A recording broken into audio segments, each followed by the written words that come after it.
നമസ്കാരം. ബഹ്റൈൻ അന്താരാഷ്ട്ര വിമാനത്താവളം താൽക്കാലികമായി അടച്ചതിനെ തുടർന്ന് ഇത്തിഹാദ് എയർവേസ് ബഹ്റൈനിലേക്കുള്ള സർവീസുകൾ റദ്ദാക്കി. അബുദാബിയിൽ നിന്ന് പുറപ്പെട്ട വിമാനം വിമാനത്താവള നിയന്ത്രണങ്ങൾ കാരണം ഇറങ്ങാനാകാതെ തിരിച്ചയച്ചതിന് പിന്നാലെയാണ് സർവീസുകൾ നിർത്തിവെക്കാൻ വിമാന കമ്പനി തീരുമാനിച്ചത്. അബുദാബിയിലെ സായിദ് അന്താരാഷ്ട്ര വിമാനത്താവളത്തിൽ നിന്ന് ബഹ്റൈനിലേക്ക് പുറപ്പെട്ട ഇത്തിഹാദ് എയർവേസിന്റെ വിമാനമാണ് ബഹ്റൈൻ വിമാനത്താവളം അടച്ചതിനെ തുടർന്ന് അബുദാബിയിലേക്ക് തന്നെ അടിയന്തരമായി തിരിച്ചെത്തിയത്. ഇതേ തുടർന്ന് അബുദാബിയിൽ നിന്ന് ബഹ്റൈനിലേക്കുള്ള വിമാനവും തിരിച്ച് ബഹ്റൈനിൽ നിന്ന് അബുദാബിയിലേക്കുള്ള വിമാനവും എയർലൈൻ ഔദ്യോഗികമായി റദ്ദാക്കി.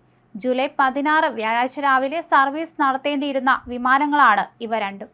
നിലവിലെ അടിയന്തര സാഹചര്യങ്ങൾ കമ്പനി സൂക്ഷ്മമായി നിരീക്ഷിച്ചു വരികയാണെന്നും ഇതുമായി ബന്ധപ്പെട്ട കൃത്യമായ വിവരങ്ങൾ വെബ്സൈറ്റ് വഴി യാത്രക്കാരെ യഥാസമയം അറിയിക്കുമെന്നും ഇത്തിഹാദ് എയർവേസ് ഔദ്യോഗിക പ്രസ്താവനയിലൂടെ വ്യക്തമാക്കിയിട്ടുണ്ട്.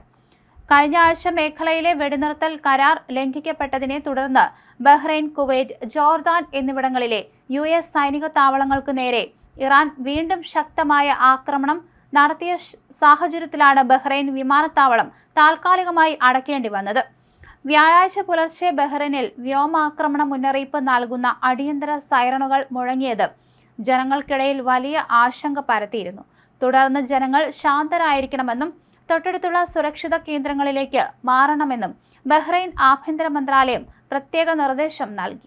മേഖലയിൽ വീണ്ടും ഉണ്ടായ ഇറാന്റെ വ്യോമാക്രമണങ്ങളെ UAE വിദേശകാര്യ മന്ത്രാലയം ശക്തമായ ഭാഷയിൽ അപലപിച്ചു. സഹോദര രാജ്യങ്ങളുടെ പരമാധികാരത്തിന്മേലുള്ള നഗ്നമായ ലംഘനമാണിതെന്നും മേഖലയുടെ സുരക്ഷയ്ക്കും സ്ഥിരതയ്ക്കും ഇത് വലിയ ഭീഷണിയാണെന്നും UAE പ്രസ്താവനയിൽ ചൂണ്ടിക്കാണിച്ചു. വ്യാഴാഴ്ച രാജ്യത്തെ ലക്ഷ്യമിട്ടെത്തിയ ഇറാന്റെ ഒട്ടനവധി വ്യോമാക്രമണങ്ങളെ ബഹ്റൈൻ വ്യോമ പ്രതിരോധ സംവിധാനങ്ങൾ വിജയകരമായി പ്രതിരോധിക്കുകയും തകർക്കുകയും ചെയ്തതായി ബഹ്റൈൻ പ്രതിരോധ മന്ത്രാലയം സ്ഥിരീകരിച്ചിട്ടുണ്ട്.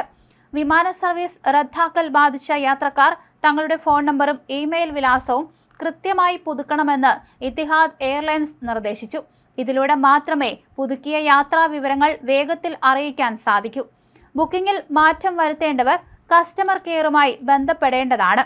യാത്രക്കാരുടെയും ജീവനക്കാരുടെയും സുരക്ഷയ്ക്കാണ് തങ്ങൾ എപ്പോഴും പ്രഥമ പരിഗണന നൽകുന്നതെന്നും അപ്രതീക്ഷിതമായി ഉണ്ടായ യാത്രാ തടസ്സത്തിലും യാത്രക്കാർക്കുണ്ടായ ബുദ്ധിമുട്ടിലും ഖേദിക്കുന്നതായും ഇത്തിഹാദ് അധികൃതർ കൂട്ടിച്ചേർക്കുകയും ചെയ്തിട്ടുണ്ട്. എന്തായാലും നിരവധി വിമാന സർവീസുകളാണ് ഇതിനോടകം തന്നെ റദ്ദാക്കപ്പെട്ടിരിക്കുന്നത്. ഇറാന്റെ തുടർച്ചയായുള്ള ആക്രമണത്തിലാണ് ഇത്തരത്തിൽ വിമാനത്താവളങ്ങൾ അടയ്ക്കേണ്ട സാഹചര്യം ഉണ്ടായിരിക്കുന്നത്. വ്യോമാക്രമണ മുന്നറിയിപ്പ് പല സ്ഥലത്തും നൽകിയിട്ടുണ്ട്. ഇത് വലിയ രീതിയിൽ ജനങ്ങൾക്കിടയിലും ആശങ്ക പരത്തിയിരുന്നു.